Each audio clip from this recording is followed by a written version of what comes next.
Hello बच्चों, good morning to all of you. Today I am going to discuss a topic resistance, resistivity and Ohm's law from a chapter current and electricity. Now let us start with a Ohm's law. Now here make a rough diagram. Take here AB is a conductor and join this with a cell. This is higher potential, this is lower potential, and we all know that the direction of flow of positive charge is taken as the direction of current flows through a conductor. So current flow in this direction, I think so. This is taken as conventionally. We have already discussed. So Ohm's law is what? At constant temperature. This is a very important line. At constant temperature and other physical condition, the current flowing through the conductor is directly proportional to the potential difference across its ends. इसके बीच में means in mathematical way potential difference is denoted by V. मतलब V is directly proportional to I. अब देखो proportionality sign हटेगा तो क्या add होगा बेटा? Proportionality constant. तो V इज इक्वल टू क्या हुआ? I R. Here R is known as proportionality constant and also known as resistance of a conductor. Yes और नो? अब ये चीज second most point is its value is independent of V and I. मतलब किसका? Resistance का value is independent of V and I but depends on the nature of conductor. Nature of conductor means length, breadth, cross sectional area, other physical condition, temperature, pressure, ये सब पे resistance का value क्या होता है? Depend होता है, but independent of what? V and I. Now equation 1 can also be written as कैसे बेटा? I मल्टीप्लाई में है तो V बाई I, तो V by I is equal to what? R. R is here what? Proportionality constant है, known as also what? Resistance. अब now make a diagram. देखो X axis को अगर हम V लेते हैं और वाई एक्सिस को क्या लेते हैं? I, तो ऑलवेज V बाई I क्या है बेटा? कांस्टेंट आएगा. तो हमेशा V बाई I का वैल्यू कांस्टेंट आएगा तो ग्राफ कैसा बनेगा? Straight line. Straight line. तो यह V by I equal to क्या है? कांस्टेंट. तो हमेशा ग्राफ क्या बनेगा? Straight line. और ये VI ग्राफ हो क्या? Ohmic conductor. That's why this is ohmic resistance या ओमिक कंडक्टर. क्यों ओमिक रेजिस्टेंस बेटा? क्योंकि हर रेजिस्टेंस, हर कंडक्टर ओम्स लॉ को फॉलो नहीं भी कर सकता है. दैट्स वाई क्या लिखे हैं यहाँ पे? Eight constant temperature and other certain physical condition. इसलिए इसका प्रॉपर ये आर को मतलब क्या? रेजिस्टेंस. मतलब क्या? Ohmic resistance. मतलब किसी टेम्परेचर या प्रेशर या अदर फिजिकल कंडीशन तक ही ओम्स लॉ वेरीफाइड है. यस और नो? बहुत सारे ऐसे सेमीकंडक्टर और जो मटेरियल हैं जिसमें ओम्स लॉ वेरीफाई नहीं होता है. यस ना? इसलिए डेफिनेशन में ये चीज हमेशा लिखिएगा, मैंने रूल में, लॉ में, eight constant temperature and other physical condition. Okay, and this is the graph. Now अब उसमें क्या हो रहा था? आर क्या है? रेजिस्टेंस. और रेजिस्टेंस मतलब क्या होता है? रेजिस्ट करना. रेजिस्ट करना मतलब रोकना, माने किसी चीज को रोकना, तो उसको क्या बोलेंगे? रेजिस्ट. उसी से वर्ड क्या बना है? रेजिस्टेंस. अब रेजिस्टेंस किसमें यूज हो रहा है बेटा? करंट में. तो करंट से रिलेटेड इसका डिफाइन कर लेंगे. तो the resistance of a conductor is a property by which it opposes the flow of charges और opposes the flow of current. माने जो करंट फ्लो को क्या करे? अपोज करे, रेजिस्ट करे. जो चार्ज फ्लो को क्या करे? रेजिस्ट करे. उसको क्या बोलेंगे हम? रेजिस्टेंस. यस और नो? अब आपको मान लो बेटा ऐसा तो नहीं ना करंट आपको 100 एम्पियर चाहिए या इतना वोल्ट का चाहिए, तो इसीलिए हम रेजिस्टेंस का यूज करते हैं कि जितना यूज होता है उतना ही करंट मेरे पास आए, तो करंट को रेजिस्ट. दिस इज द, कह सकते हो, symbol of resistance. Symbol of resistance, ये सिंबल है. तो आर इज इक्वल टू क्या है? V by I. अभी पढ़े हम. तो इसका यहां से क्या निकलता है बेटा rule? R is directly proportional to V, माने resistance is directly proportional to potential difference and R is inversely proportional to current flow through the conductor. Yes or no? Yes. Definition में देखो 1 और 2 दोनों को कंबाइन करके लिखो तो आएगा. That means what? The more the resistance. अगर देखो इनवर्सली प्रोपोर्शनल मीन्स अगर एक बढ़ेगा तो दूसरा घटेगा, यानी एक इंक्रीज हुआ तो दूसरा डिक्रीज हुआ. करंट इंक्रीज हुआ तो रेजिस्टेंस डिक्रीज हुआ. यस और नो? और डायरेक्टली प्रोपोर्शनल मतलब एक इंक्रीज हुआ तो दूसरा भी इंक्रीज करेगा, एक डिक्रीज किया तो दूसरा भी डिक्रीज करेगा.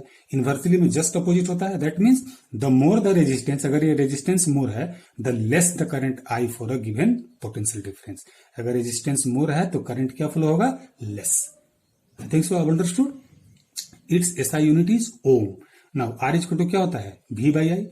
अब 1 से करो तो बेटा ये क्या होगा? 1 ohm. This is symbol of ohm. Symbol of ohm. V का क्या होता है? 1 वोल्ट. करंट का ऐसा यूनिट एम्पियर. सब 1 लो तो 1 volt by 1 ampere is equal to 1 Om.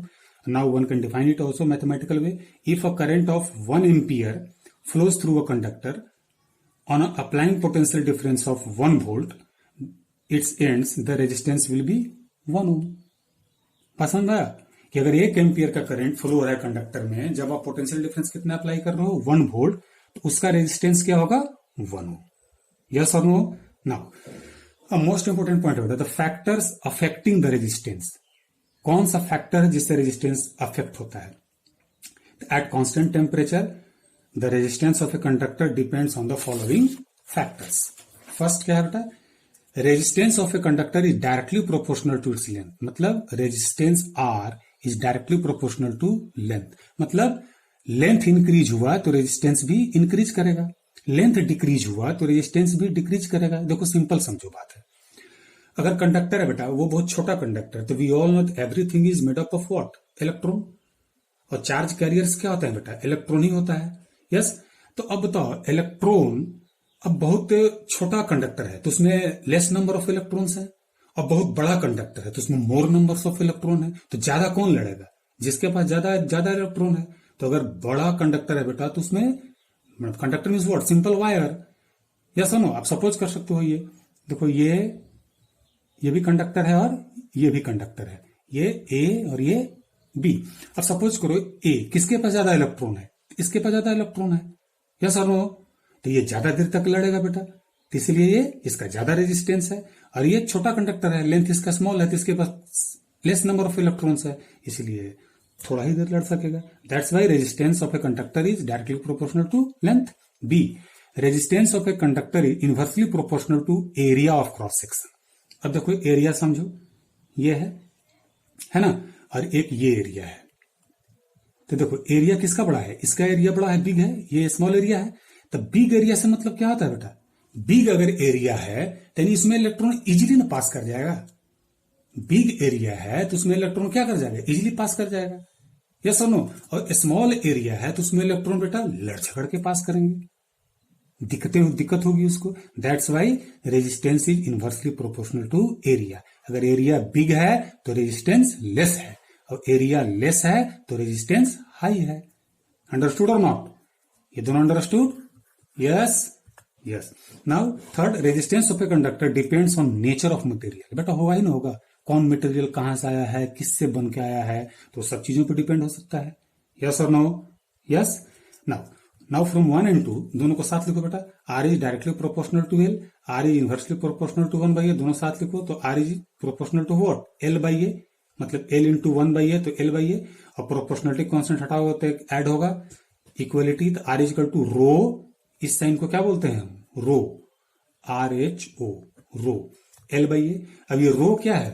Row is called here proportionality constant and also known as resistivity, specific resistance of a conductor, है ना। इसको क्या बोलते हैं? रेसिस्टिविटी और specific resistance of a conductor. I think so understood.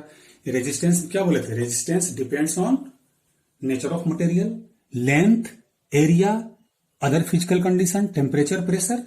But resistivity of a conductor only depends on nature of material and also depends on certain physical condition, means temperature, pressure, but does not depend on length and area of a conductor। ये हमेशा बात याद रखिएगा, mistake होता है। Resistance depend करता है length and area पे, but resistivity of a conductor ये लेंथ और एरिया पे डिपेंड नहीं करते हैं, इंडिपेंडेंट है ये लेंथ और एरिया पे। अंडरस्टूड? नाउ अब देखो क्या है यहाँ पे बेटा, आर इक्वल टू क्या लिखें? रो L/a डिवाइडेड बाई 1 कर दो, मल्टीप्लाई करो, by cross multiply, R into A equal to rho L। तो रो कितना हुआ? RA/L। अब आर का ऐसा यूनिट क्या होता है? ओम। एरिया का ऐसा यूनिट मीटर स्क्वायर, लेंथ का ऐसा यूनिट मीटर, तो 1 मीटर से कट गया तो क्या आया? Ohm metre. So SI unit of resistivity is ohm metre. अब सपोज करो ये कंडक्टर है, अब इसके बीच में एक हम क्या लेते हैं बेटा? देखो यहाँ पे एरिया भी है, लेंथ भी है, तो एरिया और लेंथ किस आएगा? स्मॉल लो, क्यूब लो, ये क्यूबिकल एरिया है ना, जिसमें लेंथ भी है, जिसमें क्या है? एरिया में है। So now one can define resistivity. तो so resistivity of a conductor is the resistance offered by the unit cube length, mean unit cube length, उसमें लेंथ और एरिया दोनों हुआ, unit cube length of a material of a conductor. Understood?